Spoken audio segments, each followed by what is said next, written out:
Welcome to the Community Table, where we explore the secrets to success of the top real estate producers in our local market. A real conversation, hosted by Community Mortgage.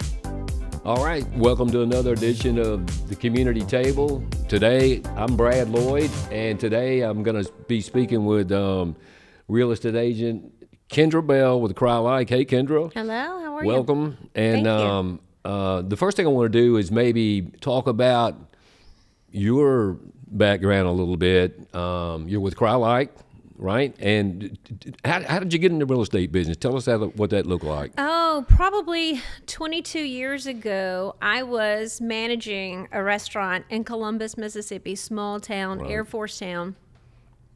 And that restaurant, every weekend, Crye-Leike and his family would come in for dinner every Friday night. And I heard that he was the real estate mogul. Oh, yeah. I started talking to him and asked him tons of questions about real estate, Right. and continued to do so throughout the course of the next couple of years. And one evening he said, "Are you going to get your license or not? Just go Oh, do wow. it." So because of Crye-Leike, I finally went out and got my license because I had a wonderful job, good benefits, Oh, wow. great pay, Yeah. but I was just too intrigued by real estate. So that's what I did 20 years ago next month. May the 22nd will be my Wow. 20-year anniversary. Almost 20 years to the day. That's right. Yeah. So, and then you and your family moved here from Columbus, Mississippi Yes. to Memphis? I met a man.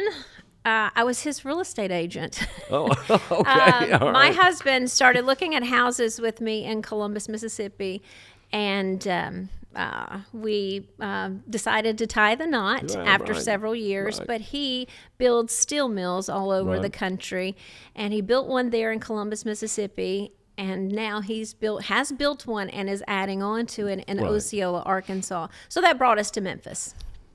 How long you been in Memphis now? 2014, so Okay, it's been great. 12 years. Great, okay. So you worked with a Crye-Leike agent in Columbus, agency in Columbus, then moved here. I did, and Yeah. it was a Crye-Leike franchise there in Okay. Columbus. So Okay. I've been Crye-Leike since day one, and so the first 14 years of my career was selling in Mississippi, Okay. and now I do both now, Mississippi and Tennessee, and I love them both equally. Tennessee and Mississippi, Yes. right? Okay, okay, good. All right, I've got a couple of questions for you relating to working with buyers, and then we're going to talk about working with sellers for a second. And the first question I want to ask you is, assuming that you work with first-time home buyers, working with investors, and working with repeat buyers, talk a little bit about what the difference in those is. The biggest difference is. Let's start first with first-time home buyers. How do you approach that? I love first-time home buyers. Me too. Because you're teaching them. They're coming to you and they want that knowledge, and I feel like I have to protect them Right. because they don't know about inspections and Right, appraisals, negotiations, Right. termite inspections, and how old a roof is, and to look at Right. the HVAC condenser to make sure it's not ancient, and Right. because they may be paying for that in the future. So home buying when it's your first time can be daunting. It can be overwhelming. So you really have to hold their hand throughout the process, Right. and that's really cool. Yeah. To be able to calm someone's nerves, to be able to teach them and protect them. Exactly. So home buying when it's your first time, and for me to be able to be that person to lead them through the process is really Yeah. cool. I love it. It is a little intimidating sometimes for the first-time home buyer. What about working with investors? I love investors too. Yeah, yeah. In that town that I sold in before in Columbus, I Mm-hmm. had an investor who flipped 5, 6, 7 houses Right. per year. Right. So I learned what Yeah. he liked in a property. Yeah. Then I would go out and research, literally knock on doors. Right. And find properties for him and help him throughout the process. We would pick colors together. Right. And so you start with something that, and this is probably why I flip houses today, Right. is because you can pick up something that has been most of the time owned by the same person for a number of Exactly. years, and Right. it's in great shape as far as the bones, but it hasn't had any facelift. Right. No, so you're ripping up this green carpet and finding gorgeous hardwood floors underneath, and so sometimes it's finding these really cool things in the Exactly. house. But I love investors Right. because they're taking something that is in desperate need of love Right. and Right. making it into something grand. Exactly. And oftentimes that pulls up the values in the neighborhood Right. because everything is brand new. It appraises and sells for top dollar. Neighbors' properties are going up. So investing, myself and helping investors, love it. It's great. And then the last category would be repeat buyers, or not necessarily that have worked you before, but it's not their first home. It may be their second or third home. So Right. that's talk about that for a second. Of course, I enjoy that. I love referrals and working with the same clients over and over. I'm closing on one Friday of this week, and it's his fifth transaction, Nick Dionese, and I think you've made the loan for every one of Nick's absolutely, properties. right. He's selling one of those, by that, the way.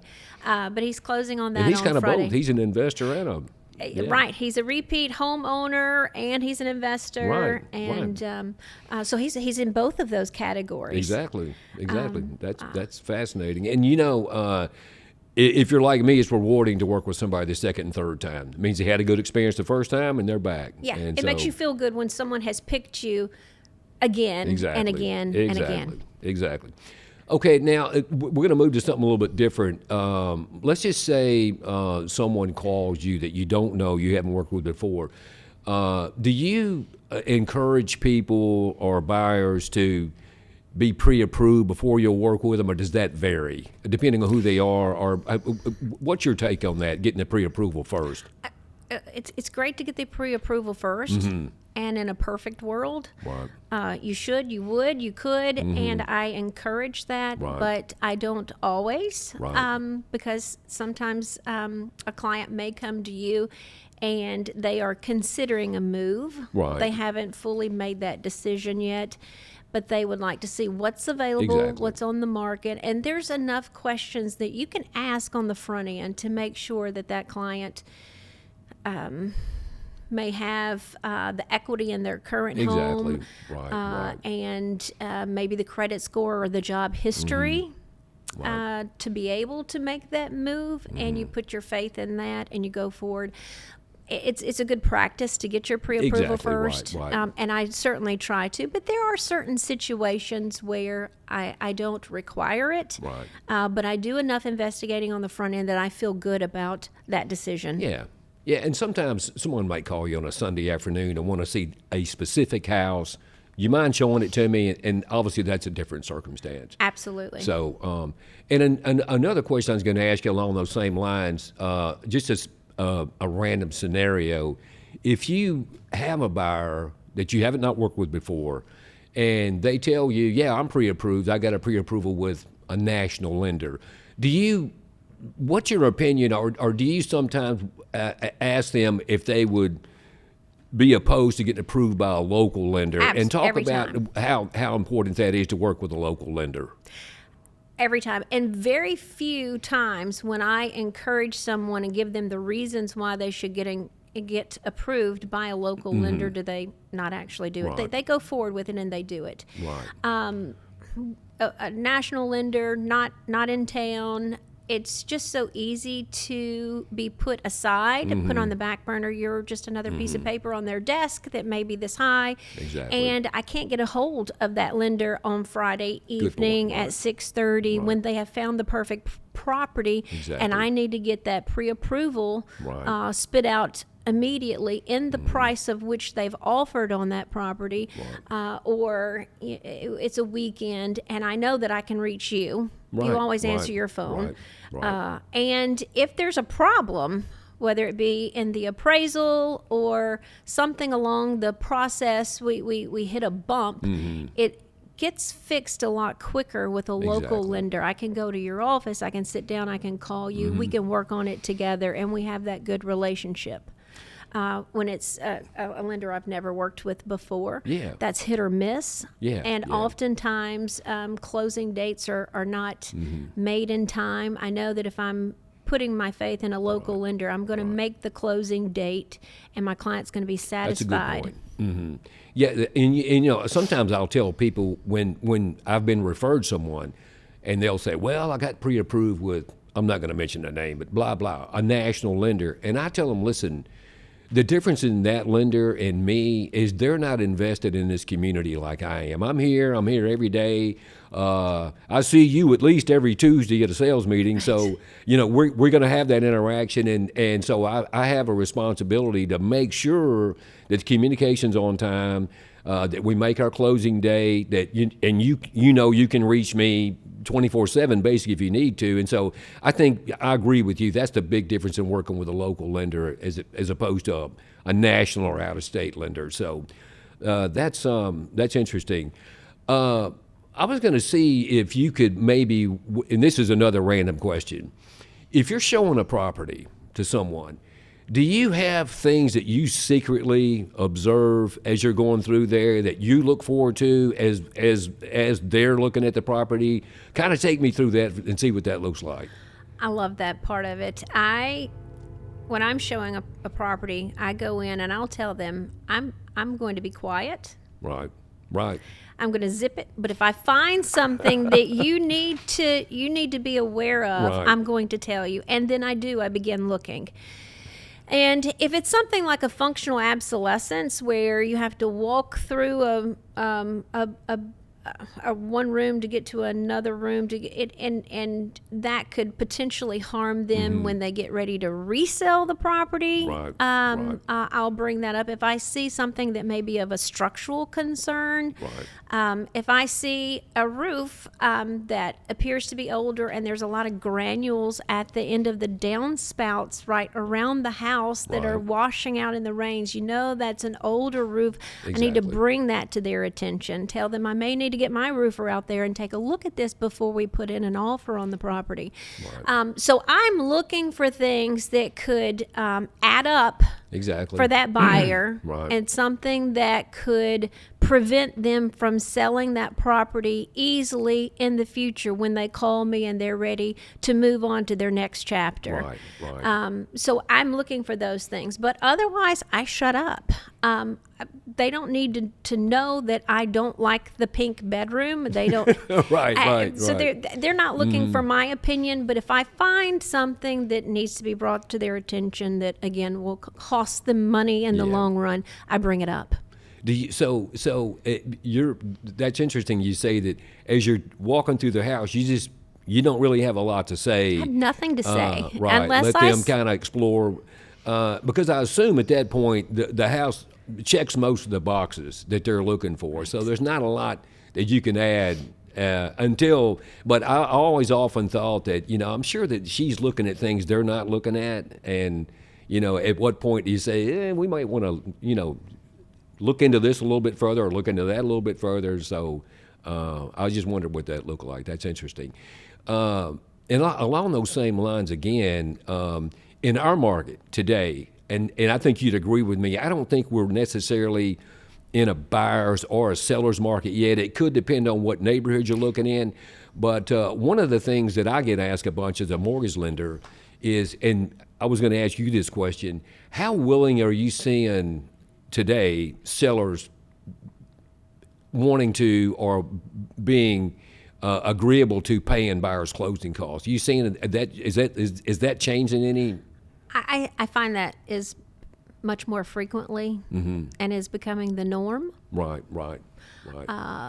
Most of the deals that I've done recently, there's been some concessions, some closing costs paid for by the seller. So the buyers are winning, I think, in that respect. Yeah, I would agree with you. That's my experience too, and that also begs the question. And I know that every buyer wants to get the best deal they can get. Every seller wants to get the top dollar they can get, and I get that. And so I was also going to ask you how you, if and I think a lowball offer is a relative term, but if you're showing a house, let's say in Germantown or Collierville, which is probably two of our hottest areas around here, and someone says, hey, we want to make an offer on this house, a buyer, and you perceive that offer to be on the low side, do you say okay and go along with it, or do you maybe take a step back and say, hey, let's talk about this for a second? How do you approach that when in your opinion, it is considered a lowball offer? I wrote a lowball offer about a week and a half ago. And this particular property is an estate property. The sellers now are the heirs, and I don't think that they've stepped foot in the property for a number of years. Right. So my buyer, who's in Guam, by the way, and this has all been done. I've taken tons of videos and and photos for this client who's in Guam while we're writing the offer, is going through a tsunami. So it's a very unique situation, but we wrote an offer that's about $50,000 less. We offered, it's on for $525, and we offered $475. That's significant. And so that's a chunk. Yeah. So I went ahead and wrote in the offer some of the reasoning behind this, because this particular property in an estate, the deciding person is ultimately going to be a judge. Right. And I didn't think the judge was going to know enough about the situation. He's never stepped foot in the house and knows that there's 2 master bathrooms in the master suite. I mean, it's a very strange floor plan. There's some updating that needs to happen. There's a back fence on the property that is dilapidated. It needs some work. It's in a great neighborhood of Germantown, and it's going to be a gorgeous property once they've fixed it up.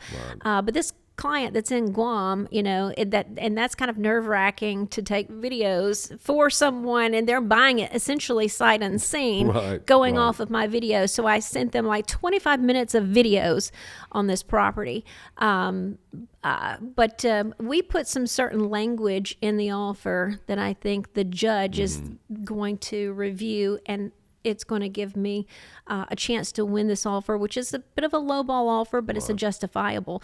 On the flip side, if I have the seller, and let's just say it's a seller and they've gotten a lowball offer, and if their property's been on the market for months and it's the first offer, they may initially want to be a little upset by that.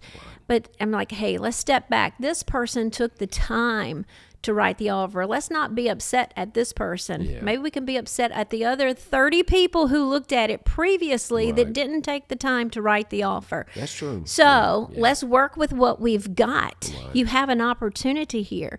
Maybe this offer is $40,000 less than what you expected, but it gets the house sold. And if that's not enough for you, let's counter it back with what you can and what you're willing to do. Let's try our best to work with what we've got finally here. Exactly. Yeah. That's a good point. That's a real good point. Do you, let me ask you about home inspections. Home and you, as you well know, lender doesn't require home inspection, so it's not something we get into. But I have seen deals unravel because of home inspections, and some of them understandably so, and some of them it's. Do you try to prepare your buyers for what to expect? We know that they're going to find something wrong. That's what they do. And so I was kind of curious as to how you would approach your buyer and tell them, hey, we're going to do the home inspection. Here's what to expect. Right. And I do think you have to be an informed buyer. You need to get that inspection. And I mean, most of the time you can tell if it's an older home, maybe here in Midtown where we're at. It's going to have some older mechanical items, some older piping. There's things that they need to be on the lookout for. And I reference previous deals that I've had. I've had some with 80-page summaries, 120-page summaries.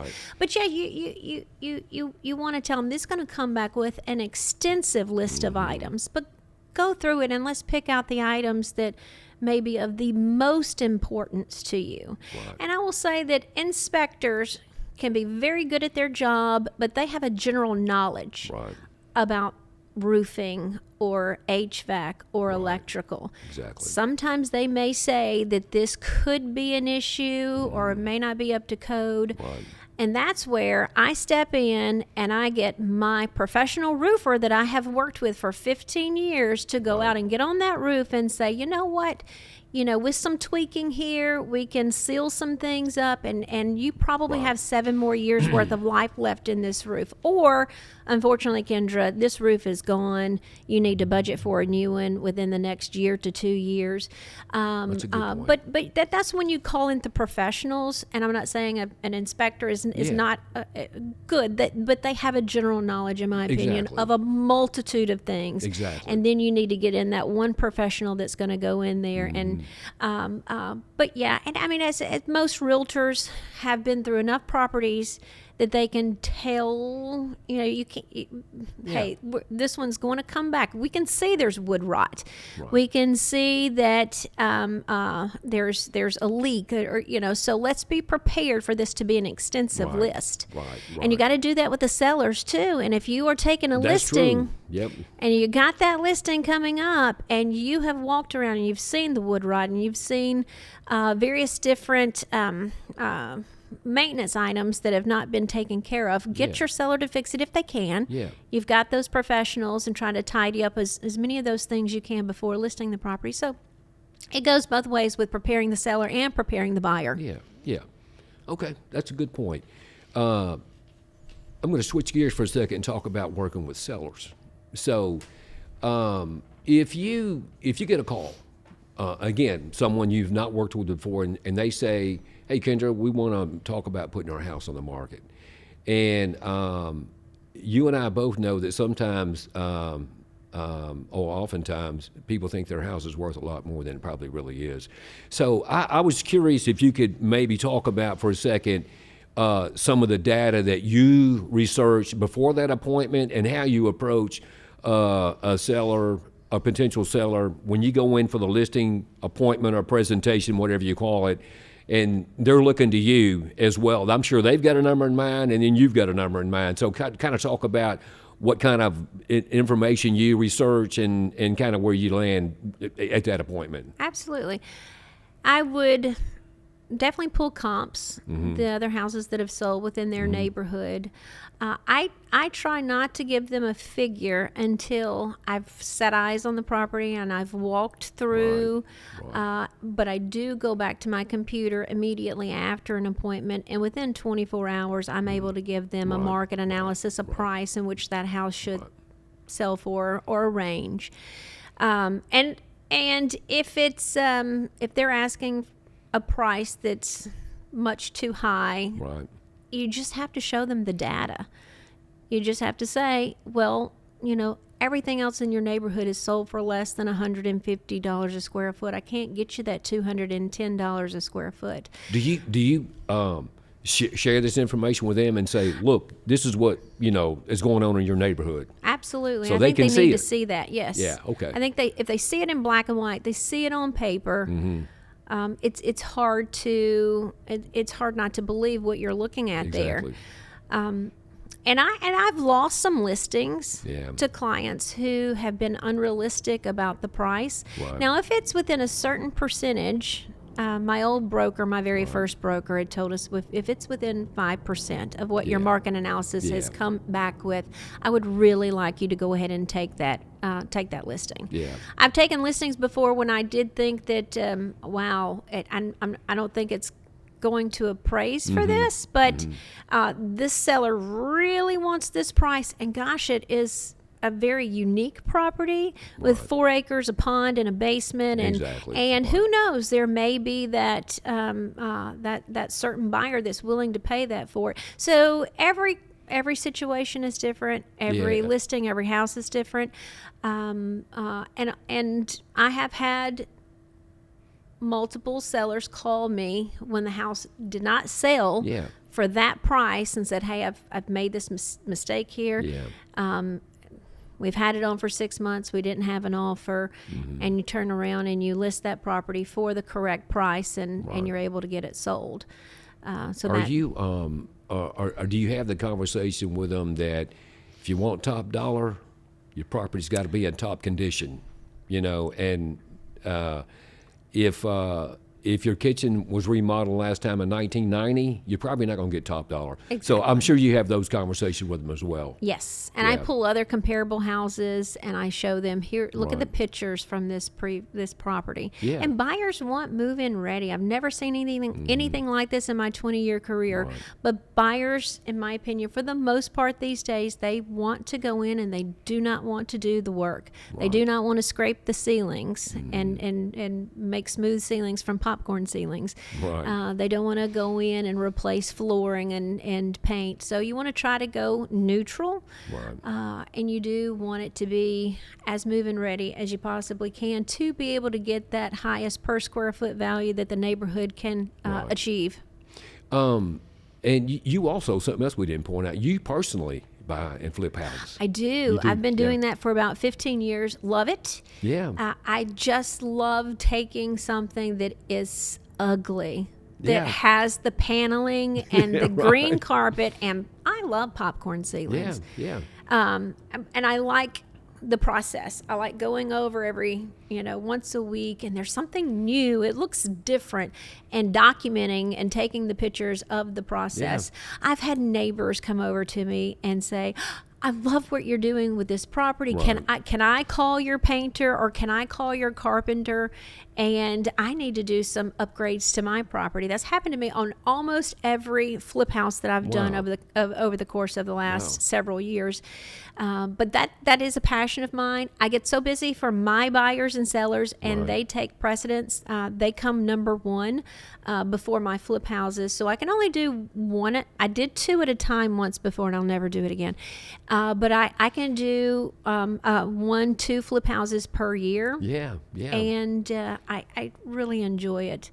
I have my contractors. I have my countertop guy. I have my cabinet guy. I have my painter, and it's almost like choreographing a dance, especially with these guys. You got to know who goes first. Who do you need the painter in first, or do you need the flooring guy in first? And occasionally, they'll you have to go in and settle disputes with them on who, and it also keeps you connected to what's going on in design trends, and exactly. You get out there and get to see what's new. And I was going to ask you on that subject and people sometimes will say, well, my house has got granite countertops, or my house has got quartz, or my house has got an updated bathroom. If you, again, going back to working with sellers, do you find that there's certain improvements that you can make that you can get more bang for your buck as opposed to others? I do. Talk about that for a second. Well, the easiest thing to do is painting. That really makes the biggest impact, in my opinion. That makes a big difference, something so simple. Absolutely. Yeah, it's so simple. It's one of the cheapest things you can do. Things that people don't understand: doors, updating your doors in the house. Right. Windows can give a huge facelift to a property.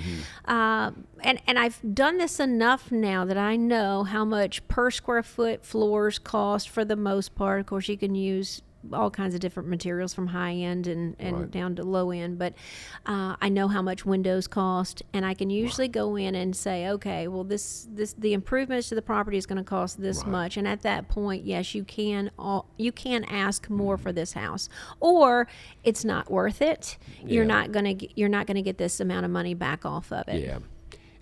And you make a good point about the painting and the doors, and even sometimes landscaping will make a big difference. But first impression, the more expensive, probably the most expensive is going to be the kitchen renovation with appliances and all that, and so you wonder how much value that adds, if any, at the end of the day. It may be a house that can't support the value to do granite countertops and new cabinets, but maybe you refinish or you put new doors on the cabinets or new hardware. So there's things you can do to give a facelift to a property. I wouldn't do the same thing on a $250,000 listing as I would for a $1 million listing. So exactly. Right. That makes sense. Shifting gears again, going back to if you have a listing. Let's say you have a listing and you're getting multiple showings, but you haven't had an offer yet. So, and I think, again, time is relative. Let's say the property's been on the market for a month. You've had multiple showings, but you have yet to get an offer. Is there usually something that drives that? Or Price. do you come to a point where I need to have a conversation with my seller about what's going on here? Can you talk about that? If you're getting multiple showings, Mm-hmm. but you're not getting an offer, the first thing that comes to mind is price. Right. But I say that, and I'll backtrack a little bit. I would go back to the feedback that you're receiving. If my listing has gotten 20 showings, Mm-hmm. and I have, it's my job to call the showing agents and find out the feedback. It's Yeah. very easy to send a text to another agent and say, how did your showing go? Right. And they say they're not interested. I didn't learn anything from that, and it did nothing for my seller. Right. I pick up the phone and call the other agent and say, give me some specifics. What did your client have to say about the property? Interesting. What did you think about the property? What did you think? It's very easy to fill out a form of feedback after a showing and say, is your client interested? No. Right. Are you going to be writing an offer? No. That's the form that gets sent out Right. quite frequently. But if I call the agent and I keep them on the phone for as long as I possibly can and get as much information out of them, Exactly. so then I give that feedback to the seller. So let's just say I've told that seller that 10 out of the last 20 said that the kitchen was the problem. Then it may be time to do something with that kitchen. But if I have a property that has been shown a lot and there's no specific negatives to it, then it may be that price. If it's something that we can't change, then you need to adjust the price and make it and entice a buyer. Is it safe to assume that a property? First of all, what's your standard listing agreement time period? Most realtors do 6 months. 6 months. Okay. I try to gauge it to the property. Yeah. Yeah. I know if that property is going to be listed for the right price. Right. Right. And it looks good, it's move-in ready, it's not going to take me 6 months to sell it. Well, and that's what I was going to ask you. Is it oftentimes, does it come down to price, or is there other things, or is price usually the end all to be all? That's the number one in my opinion. Yeah. That's the number one. But it's not everything, but that is the number one item that comes up. Yeah, I get it. Yeah, I mean, obviously, and I guess it's relative to condition and neighborhood and everything, all the other factors that go along with it. So, well, Kendra, I'm out of questions. Good. Thank you. I Thank enjoyed you so it. much Thank for you. stopping by, and I hope that we can do it again someday, maybe. And I hope that you out there have found this information helpful. Kendra's been doing this a long time, been very successful, and hopefully, if you want to tell people how to get in touch with you, feel free to do so. Absolutely. Yeah. Kendra Bell, Crye-Leike, Mississippi number, because I started selling in Mississippi, 662-386-9750, all over the internet, TikTok, YouTube, Facebook, and I love my job. I love real estate. Call me. Thank you. Thank you, Thanks. Kendra. You're Thank you so welcome. much.